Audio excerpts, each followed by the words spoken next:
وہ کون سے سہولت کار ہوتے ہیں عمران خان کے جو فیصلہ کریں، تو قوم کو چاہیے کہ انہیں روکے، ایسے سہولت کاروں کو قوم کو روکنا چاہیے۔ تو ناظرین اکرام، مریم نواز صاحبہ نے تو کہہ دیا کہ ہم نے تو فیصلہ ماننا ہی نہیں، جس طرح اس بچے نے کہا کہ میں نے جب ماننا ہی نہیں تو میں ہاروں گا کیسے، تو ادھر مریم نواز صاحبہ نے بھی کہہ دیا، نون لیگ نے بھی یہ واضح کہہ دیا کہ ہم نے فیصلہ ماننا ہی نہیں۔ آپ فیصلہ کر رہے ہیں تو کس نظریے کے تحت کریں گے؟ آپ کے اندر، گھر کے اندر سے عدم اعتماد آپ پہ ہو گیا ہے۔ تو ناظرین کرام، نہ جانے کون سا عدم اعتماد ہو گیا ہے۔ بے شمار تمام دنیا کے جتنے بھی ممالک ہیں، تمام میں جو جج صاحب ہیں وہ معذرت کر لیتے ہیں، بینچ سے اپنے آپ کو علیحدہ کر لیتے ہیں، اس کا مطلب یہ تو نہیں ہوتا کہ وہ عدم اعتماد کر رہے ہیں، کہ ہم عدم اعتماد کر رہے ہیں چیف جسٹس پہ یا بینچ پہ۔ تو ایسے تو بے شمار کیسز پاکستان میں ہوئے ہیں جن میں جج صاحب اپنے آپ کو بینچوں سے علیحدہ کر لیتے ہیں۔ تو ناظرین اکرام، دوسری جانب جو ان کے والد محترم ہیں مفرور نواز شریف صاحب، انہوں نے بھی اپنی خاموشی کو توڑا ہے، کچھ جان پڑی ہے ان میں بھی۔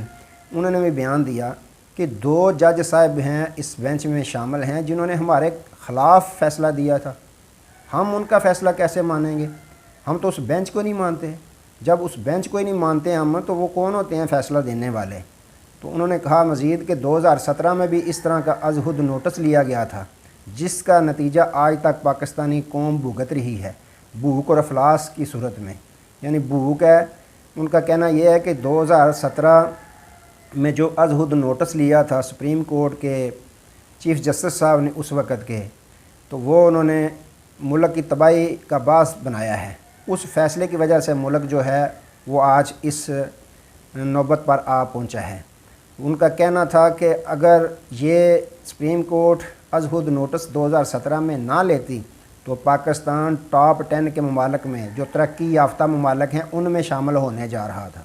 ناظرین اکرام، لگتا یوں ہے کہ ان کی زبان پھسل چکی ہے۔ کہنا انہوں نے یہ تھا کہ جو کرپشن میں ٹاپ 10 کے ممالک ہیں ان میں پاکستان شامل ہونے جا رہا تھا، لیکن کیا انہوں نے یہ دیا ہے کہ ترقی یافتہ ممالک میں ٹاپ 10 جو ممالک ہیں ان میں شامل ہونے جا رہا تھا۔ یعنی شارٹ کٹ یہ کہ انہوں نے کہا کہ یہ عدالتی فیصلے کی وجہ سے پاکستان کے آج کے حالات جو ہیں وہ بنے ہیں۔ تو یہ وہ بھول گئے ہیں کہ عدالتی فیصلے کی وجہ سے ہی آپ کا بھائی جو ہے وہ جس پہ فرد جرم عائد ہونی تھی وہ آج ملک پاکستان کا بدقسمتی کے ساتھ وزیر اعظم بنا بیٹھا ہے۔ یہ اسی عدالتی حکم کی وجہ سے وزیر اعظم بنا ہے جس میں ڈپٹی اسپیکر کی جو رولنگ تھی اس پہ چیف جسٹس آف پاکستان نے از حد نوٹس لیا تھا،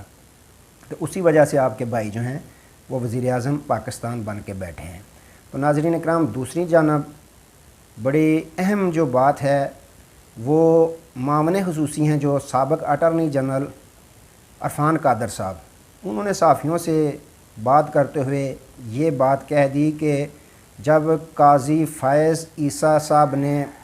بینچ نے ایک فیصلہ دے دیا ہے کہ از حد نوٹس کے کیس تمام جو ہیں وہ ختم کر دیے جاتے ہیں، تو اس کے بعد ان کا یہ اختیار ہے کہ وہ اس پہ عمل درآمد کروا سکتے ہیں۔ تو ناظرین اکرام، عمل درآمد وہ کس طرح کروا سکتے ہیں؟ انہوں نے کہا کہ وہ گورنمنٹ کو کہہ سکتے ہیں کہ اس پہ عمل درآمد کروائیں، وہ سیکیورٹی سے بھی کروانا چاہیں تو کروا سکتے ہیں۔ مطلب یہ کہ وہ اگر اس پہ عمل درآمد کروانا چاہیں تو جج صاحبان جو اس بینچ کا حصہ ہیں ان کو نظر بند کر سکتے ہیں، ان کو گورنمنٹ کے ذریعے سے وہ نظر بند کروا سکتے ہیں، ان کو عدالتوں میں پیش نہیں ہونے دیں گے، ایسا بھی یہ کر سکتے ہیں کہ ان کو عدالتوں میں پیش نہ ہونے دیا جائے۔ تو ناظرین اکرام، یہ بہت خطرناک قدم اٹھانے والی ہے یہ حکومت، یہ ہر صورت میں آئین توڑنے پہ تلے ہوئے ہیں۔ دوسری جانب ناظرین اکرام، جو بڑی اہم پیش رفت ہوئی ہے اسٹیبلشمنٹ کے درمیان اور عمران خان صاحب کے درمیان، اس کی واضح ثبوت جو ہیں وہ ملتے ہوئے نظر آ رہے ہیں کہ جو 48 قیدی تھے پاکستان تحریک انصاف کے، کل ان کو رہائی مل چکی ہے۔ اس کے علاوہ جو چیئرمین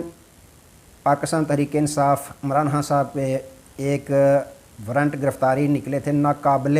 ضمانت وارنٹ گرفتاری، اس کو اب قابل ضمانت قرار دے دیا گیا ہے کہ ان وارنٹ میں ان کی جو ناقابل ضمانت وارنٹ تھے ان کو اب قابل ضمانت وارنٹ جو ہے وہ تبدیل کر دیا گیا ہے۔ تو یہ بڑی اہم پیش رفت ہے۔ اس کے علاوہ ناظرین اکرام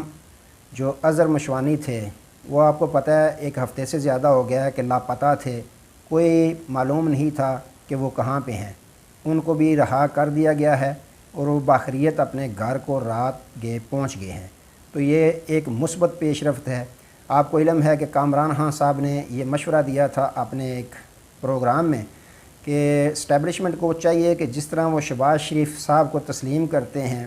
ان کے وجود کو تسلیم کیا ہے، اسی طرح وہ سابق وزیر اعظم عمران خان صاحب کے وجود کو بھی تسلیم کریں، اور سابق وزیر اعظم عمران خان صاحب کو بھی چاہیے کہ وہ بھی اسٹیبلشمنٹ کو بالکل اسی طرح ان کے ساتھ روابط قائم کریں جس طرح وہ سال ڈیڑھ سال پہلے تھے، جس طرح وہ اسٹیبلشمنٹ کے ساتھ پہلے ڈیڑھ سال پہلے چل رہے تھے ویسے ہی اسٹیبلشمنٹ کے ساتھ اب بھی چلیں۔